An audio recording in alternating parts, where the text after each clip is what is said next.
estimación del seno, en lo que estamos ahorita discutiendo, a través del polinomio de Taylor, ¿no es cierto? Hemos considerado un número finito de elementos, digamos, tercer orden, hasta tercera derivada, por decir algo, y todos los demás los descartamos, o sea, truncamos nuestra serie de Taylor hasta el orden de 3. Entonces vamos a tener un residuo que va a empezar en la derivada cuarta y va a ir hasta el infinito, ¿no es cierto? Pero para poder calcular ese residuo vamos a tener que también truncarlo, ¿no? O sea, vamos a tener una estimación de nuestra función y a la vez una estimación del residuo que va a estar arrastrando el efecto de que lo vamos a estar truncando, ¿no es cierto? Entonces es una estimación del error, si quieren, al cual vamos a poder llegar haciendo el uso de los polinomios de Taylor con funciones que tengan un número infinito de derivadas. Y eso hay que tener muy claro, ¿no? Y en el caso de funciones derivables continuas que tengan un número finito de derivadas, vamos a poder llegar a tener una representación exacta. Pero cuando son un número infinito de derivadas que tenga la función que estemos analizando, pues no va a ser el caso. Ahora, vamos a ver en un ejemplo hoy día que si bien en general, mientras más términos tengamos en nuestra serie de Taylor, mejor va a ser nuestra aproximación de la función original, ¿no? Pero va a haber muchos casos en que esa mejora, digamos, va a ser muy pequeña, o sea, ya después de agregar más de 6 términos, vamos a notar en muchos casos que la mejora es pues imperceptible, ¿no? Es de 0,01% más precisión que ganaríamos por cada término que añadamos. Y bueno, eso no compensa. Si la idea de usar un método de aproximación es pues simplemente obtener un resultado que sea razonablemente bueno, que esté dentro de los límites de lo que nosotros vamos a aceptar que es un error permisible o adecuado, ¿no es cierto? Eh, y además, suponiendo que podrías, por algún modo, porque no lo hay, pero supongamos que eh, podrías saber el número exacto de términos que necesitarías tener de tu serie para que el error sea prácticamente cero, ¿no? Eh, Probablemente, por ejemplo, para funciones como las trigonométricas, seno, coseno, tangente, el número de términos va a ser tan grande, ¿no es cierto?, que ya carece de total practicidad lo que estamos haciendo, ¿no? Si la idea de usar polinomios de Taylor para hacer una aproximación es pues porque los polinomios son sencillos, ¿no?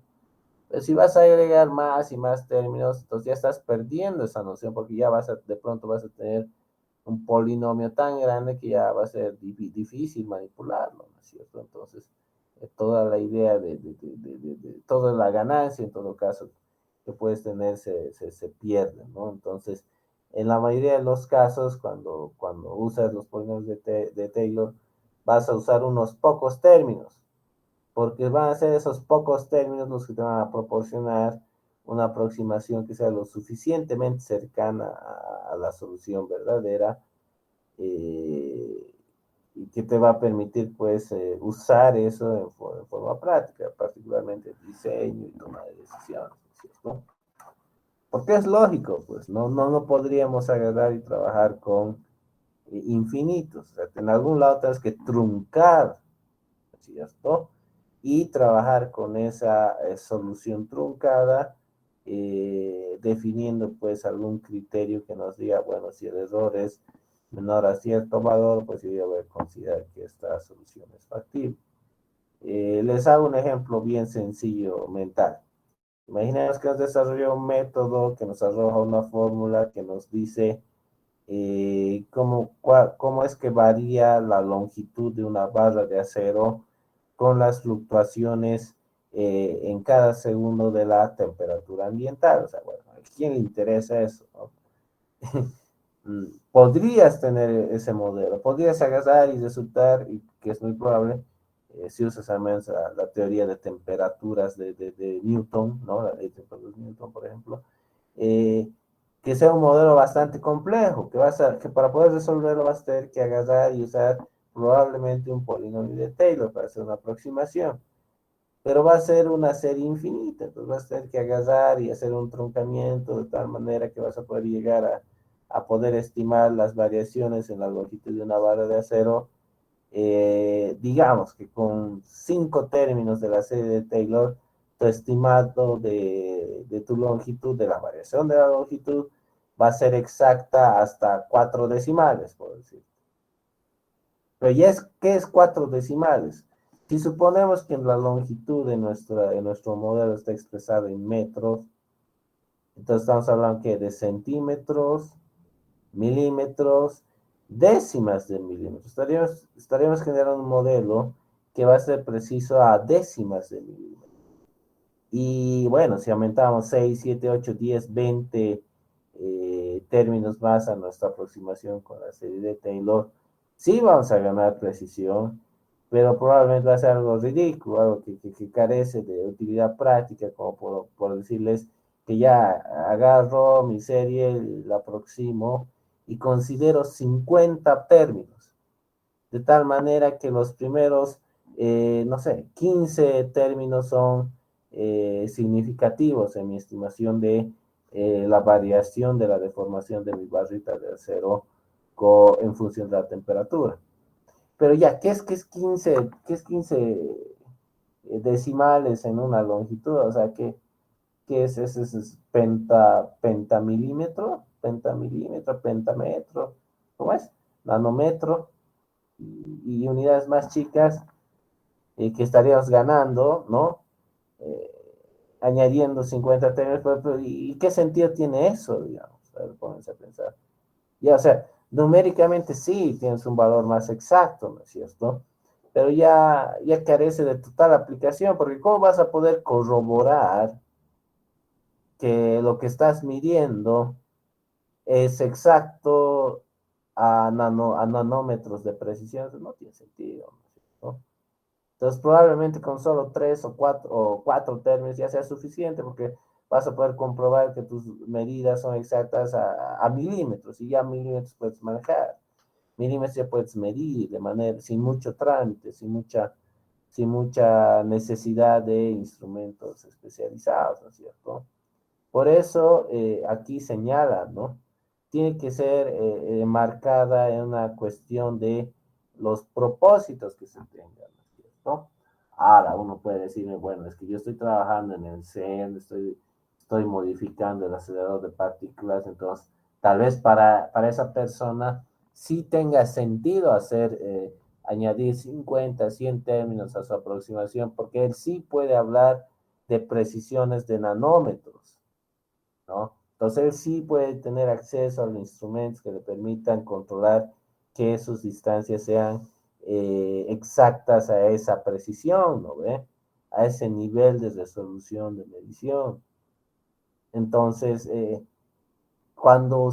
¿qué quiere decir eso? Que cuando estemos usando un método numérico y estemos decidiendo, por ejemplo, cuántos términos voy a incluir, tengo que necesariamente pensar en dónde va a ir a parar los resultados que voy a obtener del modelo, ¿no? ¿Qué pienso hacer con ellos? ¿Cierto? Entonces, si es el niato que trabaja en el CER con la acelerador de partículas, considera 100 términos, pues no, es perfectamente normal y comprensible, porque el niato realmente trabaja esos niveles de precisión.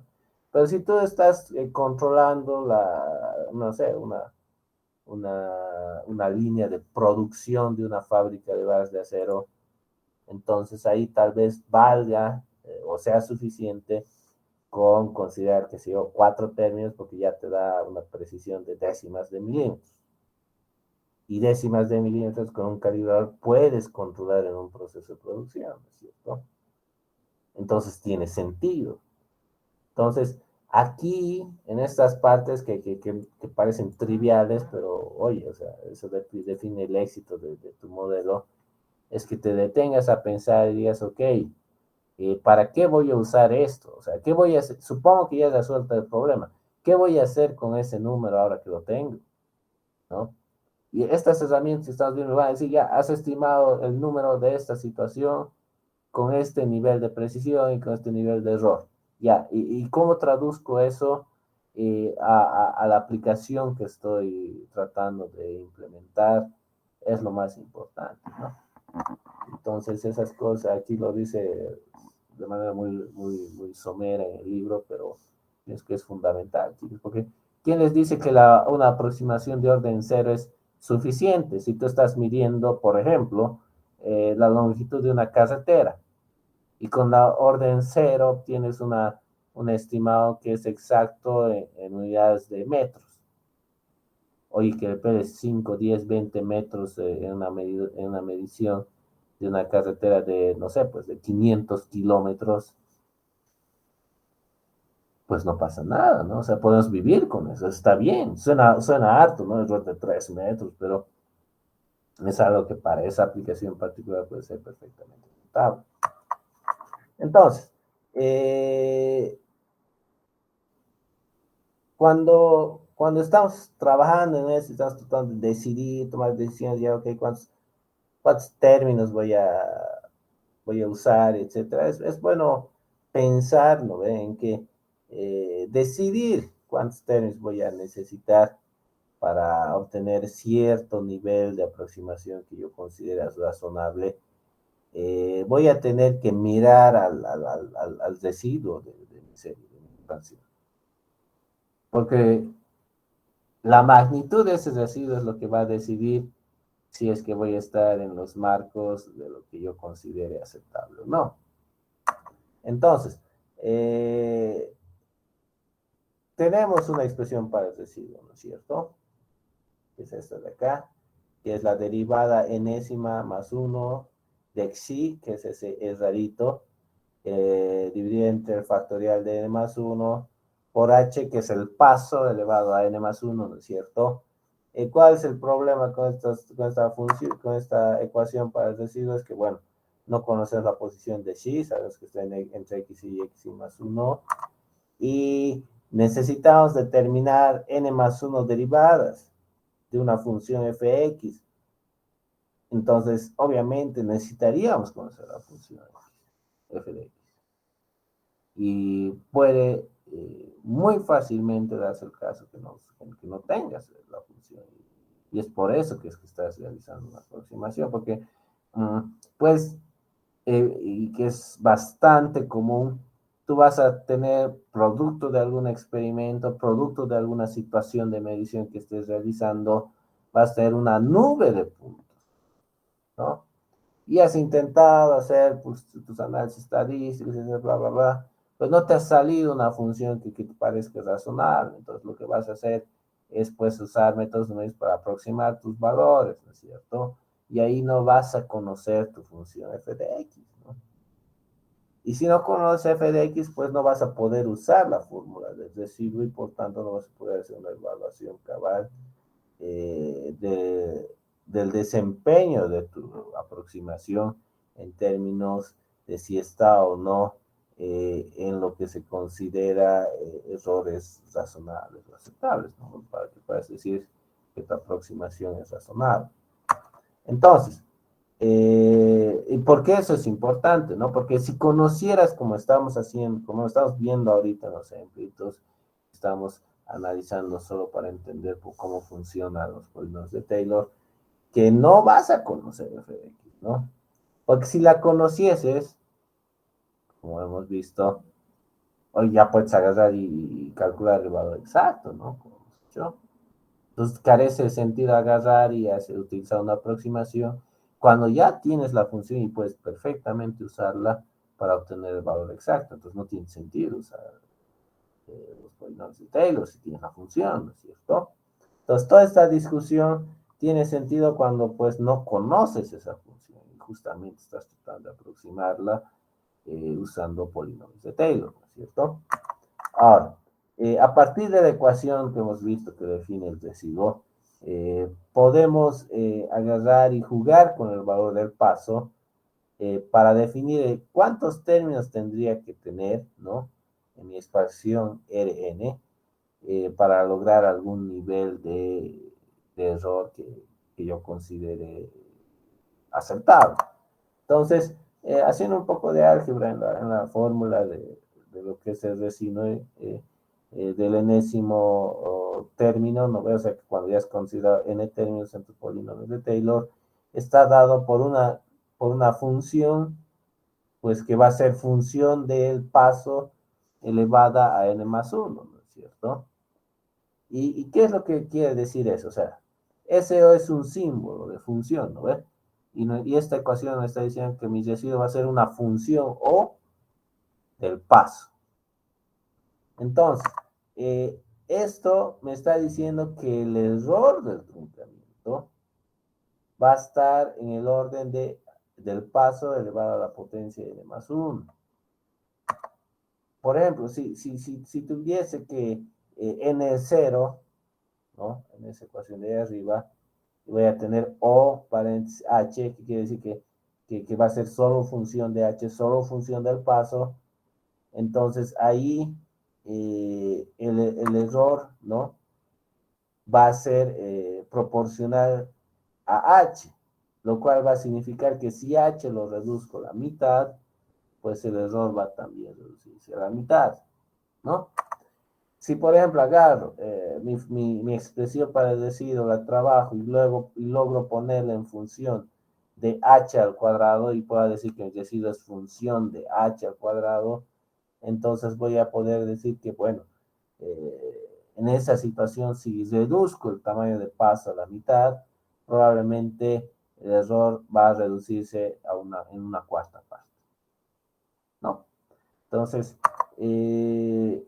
si bien esta cuestión es verdad, va a haber situaciones en que si ya también ese tu afán de reducir el error, reduces tanto el valor del paso, el valor de h, que ya también va a pasar que en los primeros términos, ¿no?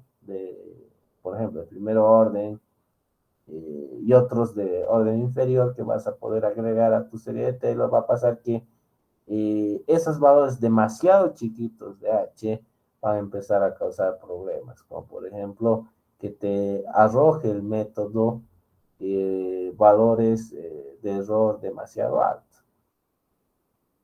Y eso es netamente ya por el hecho de que has usado un paso demasiado chiquito y tu método se ha vuelto inestable, ¿no es cierto?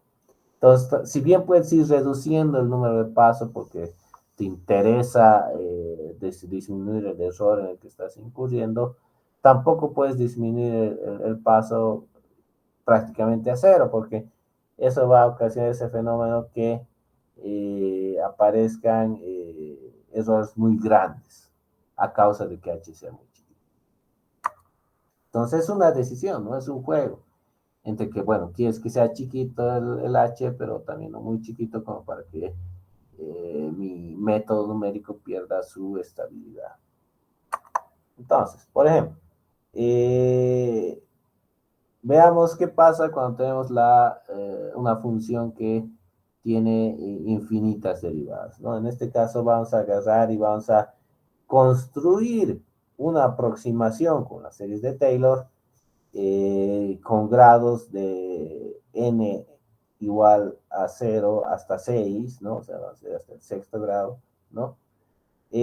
Para aproximar el valor de la función coseno en pi tercios, partiendo de que la función f de x está primero en xy, que es pi, ¿no es cierto?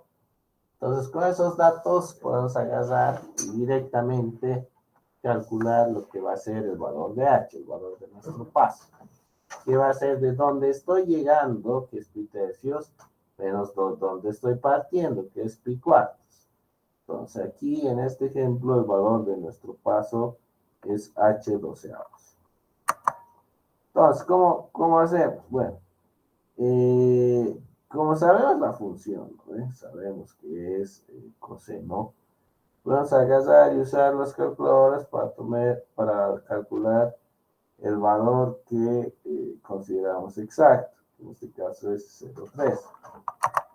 Luego podemos empezar a usar distintos niveles, distintos órdenes de aproximación del polinomio de Taylor para acercarnos al valor de f de x. Nos interesa calcular f de pi tercios. Sabemos que es 0,5, ¿no es cierto? Pero queremos aproximarnos a ese valor usando la representación de polinomios de Taylor de nuestra función coseno.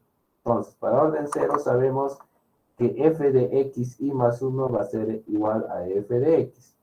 Quiere decir eso, que f de pi tercios, o sea, coseno de pi tercios, va a ser aproximadamente el valor de f de xy.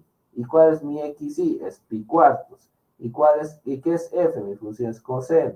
Entonces estoy diciendo que la función en pi tercios va a ser aproximadamente igual al coseno de pi cuartos. Y eso es 0,7071, 0,6781. ¿Ya? Pero, ¿cuál va a ser el error relativo porcentual en el que estaría incurriendo con una aproximación de orden 0? Pues estaría incurriendo en un error de aproximadamente menos 41.4%. Es bastante alto, ¿no? Obviamente, después de todo, estamos utilizando un orden 0, que no es muy robusto, y más si tu función no tiene características lineales, ¿no? Entonces, agarramos y podemos calcular la aproximación de primer orden. Pero para eso recordamos que la primera derivada de coseno va a ser menos seno. Pues vamos a agarrar y vamos a decir, bueno, mi función evaluada en pi tercios va a ser aproximadamente el coseno de pi cuartos, que es la función valorada en xy, más que, bueno, más por menos, la primera derivada en x por el tamaño del paso. Entonces, la primera derivada es seno de x y el tamaño de paso es pi 12avos. Entonces, con esta expresión obtenemos la aproximación al valor del coseno con los polinomios de Taylor. En el primer orden tenemos 0,52, 19, 86, 65, 9, que ha mejorado sustancialmente respecto de nuestra anterior aproximación. Entonces, de 44% aprox de error que teníamos, hemos bajado a menos 4.4%, ¿no? Luego, la misma idea seguimos y aplicamos al segundo orden, la segunda derivada, que es el coseno de x, y decimos pues que la función evaluada en pi tercios va a ser aproximadamente igual al coseno de pi cuartos, que es el f de xy, menos seno de pi cuartos por 4 doceavos, que es lo que hemos visto hace un momento, la aproximación de primer orden, menos coseno de pi cuartos entre 2 factorial por pi 12 avos al cuadrado, que vendría a ser el término que se añade en la aproximación de segundo orden. Esta expresión me da la solución de 0,49, 77, 54, 49. Ha mejorado, ¿no? Sabes que el valor exacto es 0,5. Pero miren, de 0,52 se ha ido a 0,49. Entonces, pueden seguir este procedimiento. Vamos pues en tablita, donde en la primera columna tenemos el orden de nuestra aproximación con la serie de Taylor, las derivadas, ¿no? La derivada de orden 0, la derivada de orden 1, de orden 6, etcétera, etcétera. El valor de pi tercios obtenido con ese nivel de aproximación, con ese orden de aproximación, miren cómo va mejorando. Empezamos con 0,70, luego nos vamos a 0,52, luego nos vamos a 0,497, luego vamos a 0,499 y luego vamos a 0,5000. Ya en el tercer término, miren lo chiquito que ya es el error. ¿no?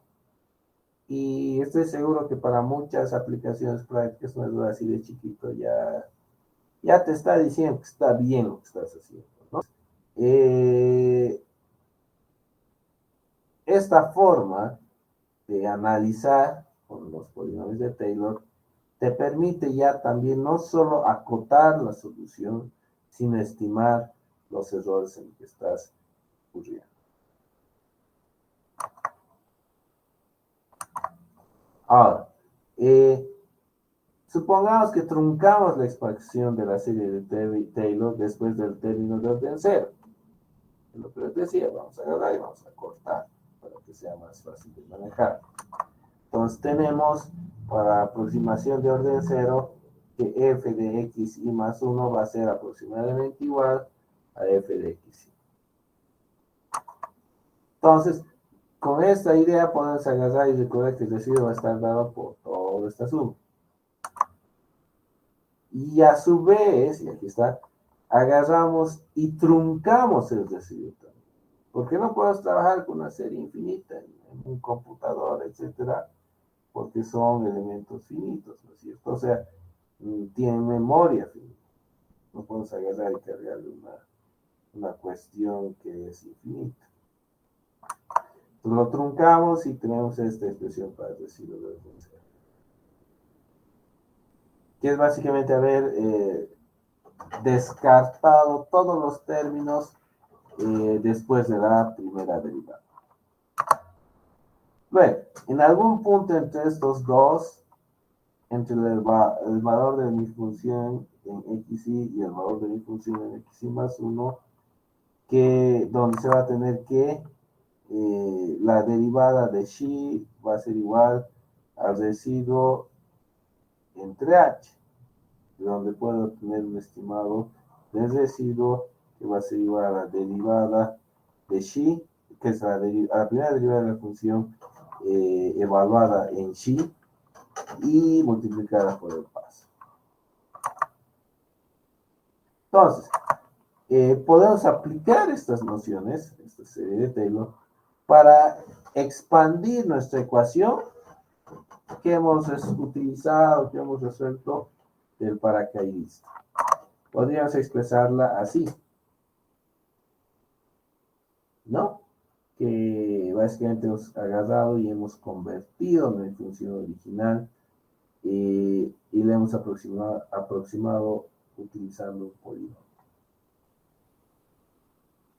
Noten cómo aquí ya aparece el residuo de manera explícita, ¿no? Entonces, podemos agarrar y truncar esto después del término con la primera derivada y podemos obtener esta expresión.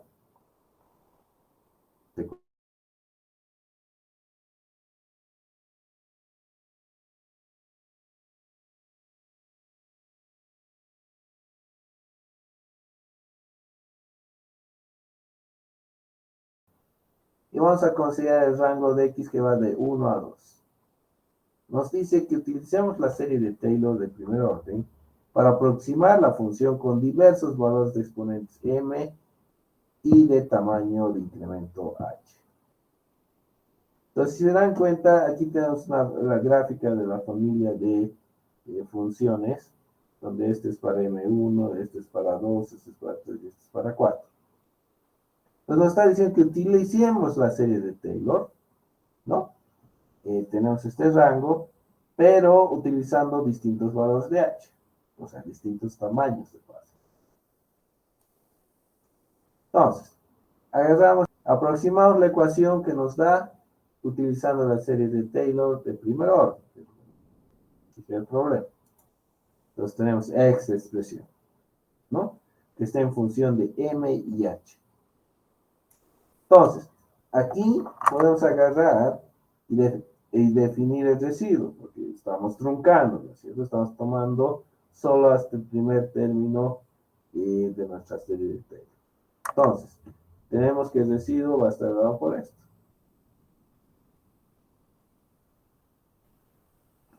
Noten cómo el residuo aquí es infinito, ¿no?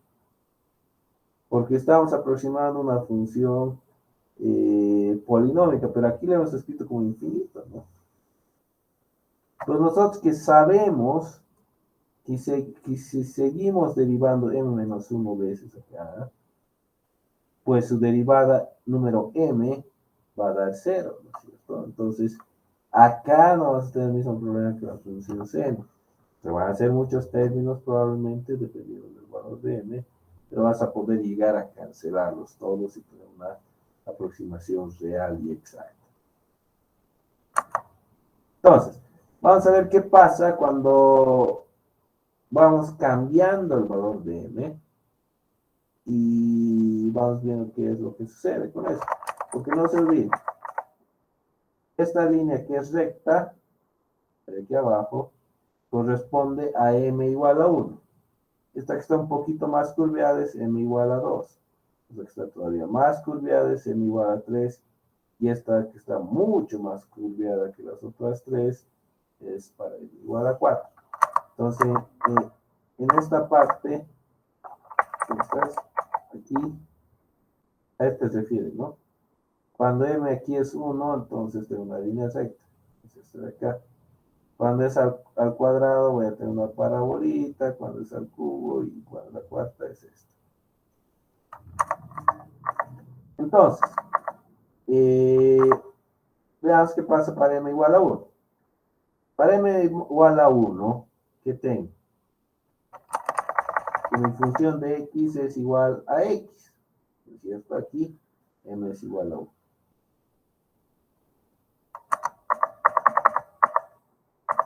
Entonces, como va a ser igual a 1, voy a tener que mi aproximación usando la expansión de Taylor va a ser exacta.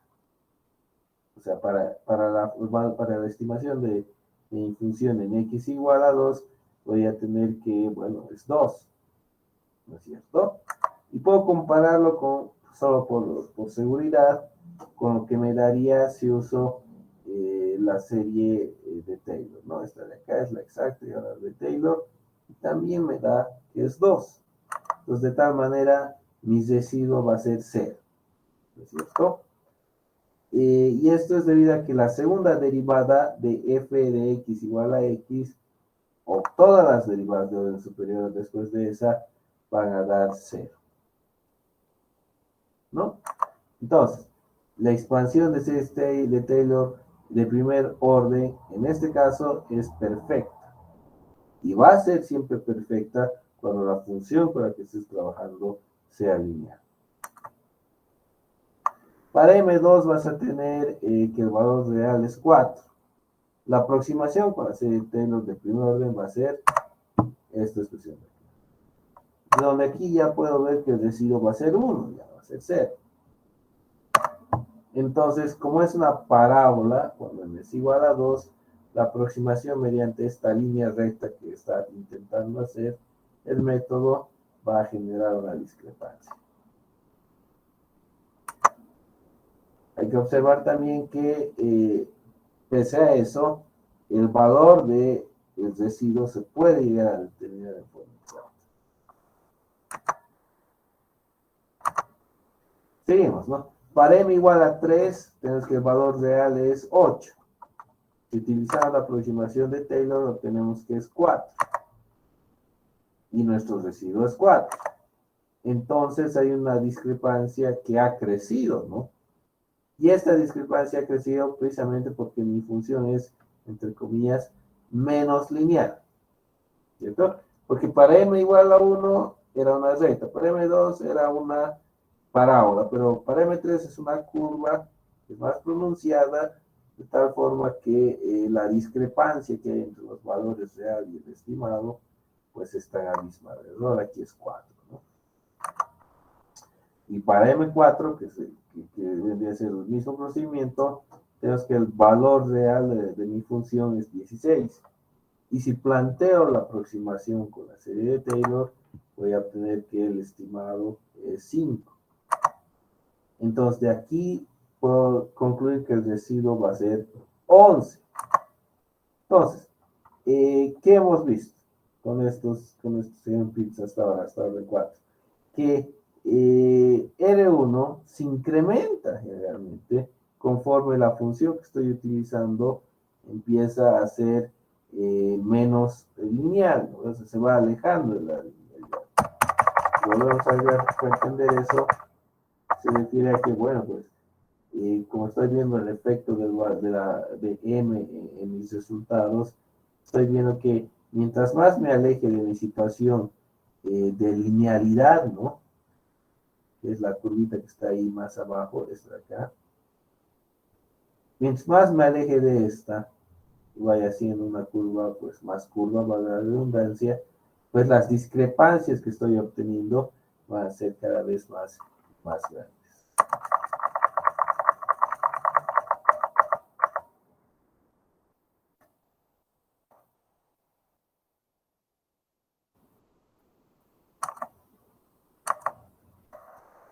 El 4,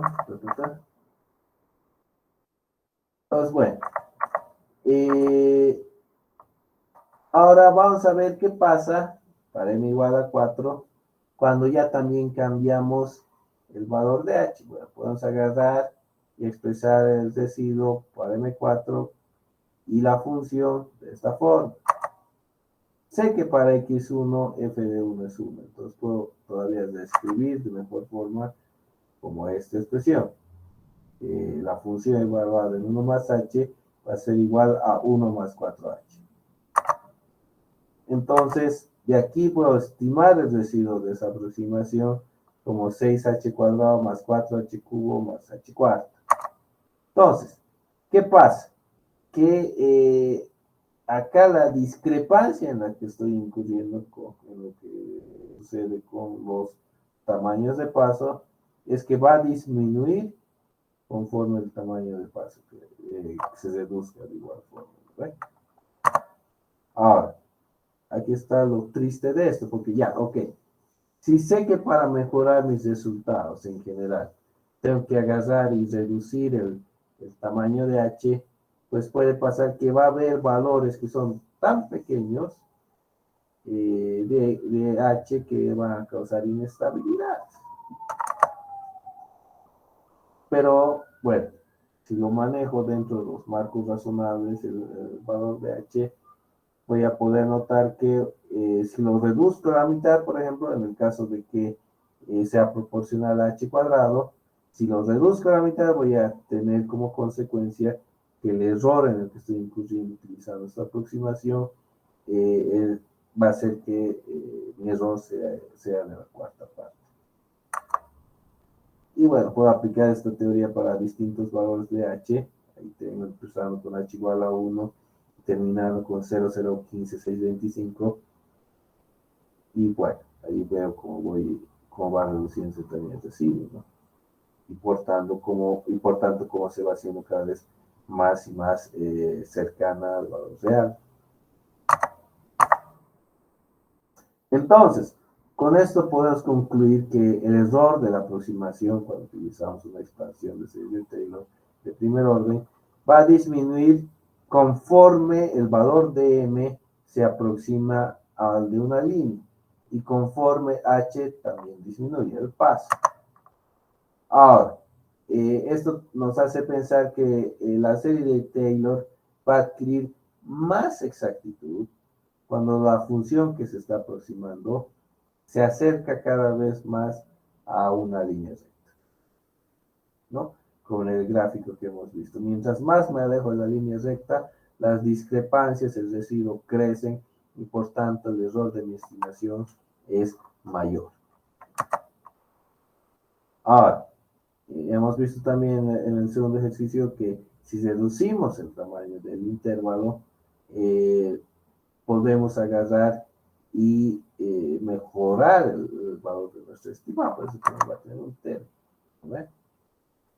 Ahora, es obvio que cuando pueda hacer estas cosas, este proceso de enderezado, que es lo que ha pasado, ¿no? Cuando uso un polinomio de Taylor, lo que estoy haciendo en realidad, estoy aproximando segmentos lineales a la función original, que puede ser una curva, ¿no? Entonces, ¿qué es lo que pasa? Que si bien esta cuestión es útil, ¿no? Es conveniente, ¿no? Porque va a mejorar el desempeño de mi aproximación.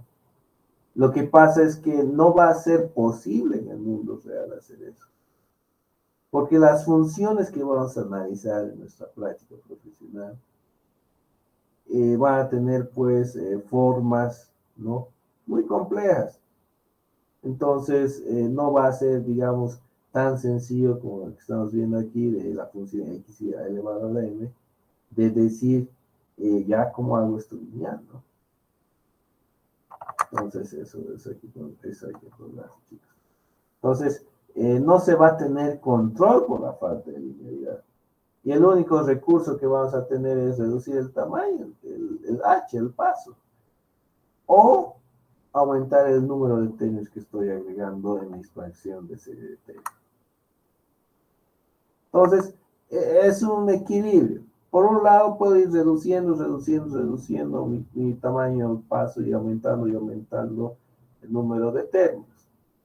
Pero va a haber un límite para cuántos términos puedo agregar. Y ese límite va a estar dictado por el nivel de error que estoy pretendiendo obtener y la aplicación. O sea, ¿qué voy a hacer con el número que estoy estimando una vez que lo obtenga? ¿Cierto? Y luego está el hecho que si ya también reduzco demasiado el valor del paso, eso va a causar inestabilidades en mi estimación, particularmente si uso polinomios de Taylor de orden bajo, de orden 0, orden 1, orden 2, y tengo un h muy chiquito, el desempeño de este procedimiento va a ser pues pésimo. Yo voy a obtener que los errores son muy grandes. Entonces, eso es todo con lo que es las aproximaciones y los cálculos del polinomio de Taylor, chicos. Último tema importante es la condición del problema, que eso ya les dejo a ustedes como lectura. Está más adelante en este texto. Pero básicamente es la relación entre el error en mi estimación de x y x más 1 y el error en la función f de x y f de x más 1. Entonces, por un lado, cuando estoy dando a mi problema, especificando así, calculame entre x igual a 1 y 2 y x igual a 2, o sea, xy igual a 1 y xy más 1 igual a 2, al decir ese 1 y 2, ya estoy teniendo un error. ¿Vale? Porque probablemente esos números que estoy diciendo vienen de algún proceso de medición o alguna cuestión de esas. ¿Vale? Entonces, los números, los valores de x que estoy proporcionando al problema tienen su error. Y a su vez, la estimación de las funciones, es decir, f de x y el f de x y más 1, van a tener también ese error que estamos viendo, puede ser como truncamiento en el caso de que esté usando polinomios de Taylor. Entonces, la relación entre esos dos errores me da un número que va a estar alrededor de 1, o sea, o va a ser mayor que 1 o va a ser menor que 1. La idea es que cuando tu problema y el método que estás utilizando hacen que esa relación sea un número muy grande, entonces tu problema está inestable y tiene una pésima condición. Se dice que está mal condicionado. Entonces, eso ya te va a dar un criterio cuando estés resolviendo el problema y decir si el método que estás utilizando, estás pretendiendo utilizar, y el cómo estás utilizándolo es adecuado, o sea, es bueno. Lo puedes agarrar, puedes decir, ya voy a agarrar este método, voy a usarlo con estas condiciones y voy a obtener un f de x y un f de x y más 1. Yo tengo los errores asociados a x y x y más 1. Calculo la relación y me sale que es 100. Luego voy y utilizo otro método. Obtengo otro valor de fx y fx más 1. Calculo la relación y me sale que es, no sé, 5. Ah, Entonces sé que el método B tiene un mejor desempeño que el primer método que he escogido porque tiene una mejor condición. Y entonces ahí cuando alguna vez si agarran y siguen, se meten en estructuras, por decir, y toman cursos de elementos finitos y lo que fuera, y van a ver que en muchos programas se habla de la condición del programa. Se habla de si está bien o mal condicionado. Y eso es lo que está diciendo adentro, es cuál es la relación de los errores causados por el mismo método. Entonces, porque es un trade-off, o sea, si haces algo para reducir el error en tus xi y xi más 1, va a tener un efecto en los errores que va a causar tu método numérico que estás utilizando. Y viceversa. Si tomas acciones para reducir el nivel de error en tu método numérico, la estimación de tus f de xi y xi más 1, eso también va a tener un efecto en lo que es tu xi y xi más 1, sus valores. Entonces, como es una relación, vas a ir jugando, pero donde tienes más control va a ser en cómo estás implementando tu método numérico. Y una forma de decidir si lo estás haciendo bien o si estás yéndote ya muy a un lado que no te está favoreciendo es el número de condición, definir la condición del problema. Entonces, esa partecita se los dejo para que lean, terminen el libro, el capítulo 4, leer. Y mañana vamos a resolver el ejercicio, a ver cuánto resolver.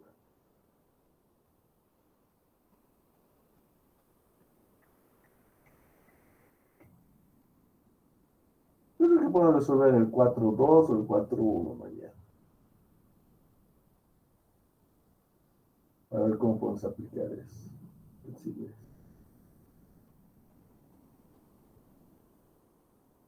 O el 4-19 inclusive. Sí, el 4-19. Entonces, mírenlo el 4-19 de la página 85. ¿Ya?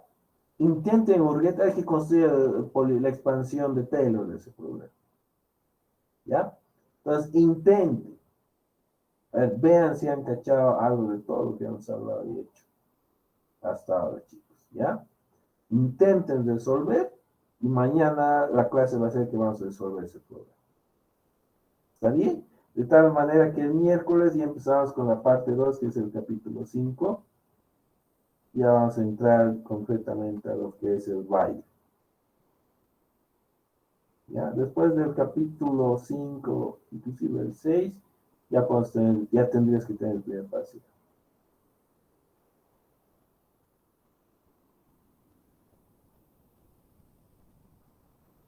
Sí.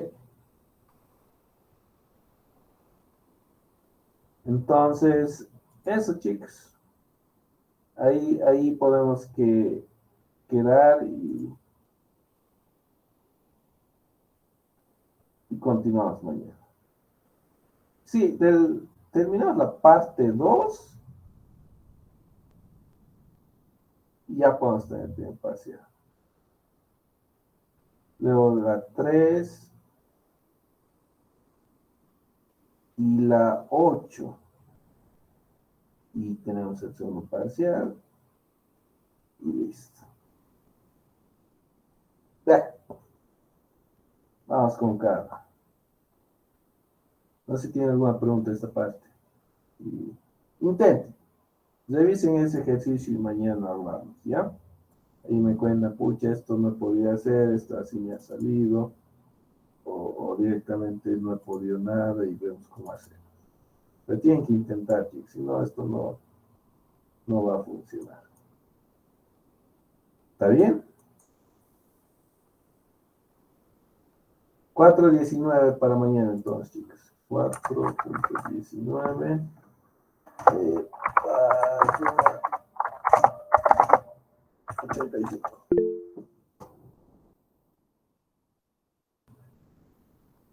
Listo, jóvenes. No hay preguntas entonces, deben estar cansados o estaban haciendo otra cosa. A ver, cuéntenme. No, Inge, se ha entendido. Es harto que digerir, chicos. Saben, pues no se olviden, nos hemos arruinado con esto del tiempo, pero creo que logramos, alcanzamos. Así que métanle nomás ritmo, no se retrasen mucho, porque se va sumando, ¿no? De las cositas que vamos llevando, vamos usando después, vamos usando después. ¿Ya? Entonces, vayan repasando para que no se hagan pisar. Ya, jóvenes. Hasta mañana, entonces. Hasta mañana, Inge, gracias.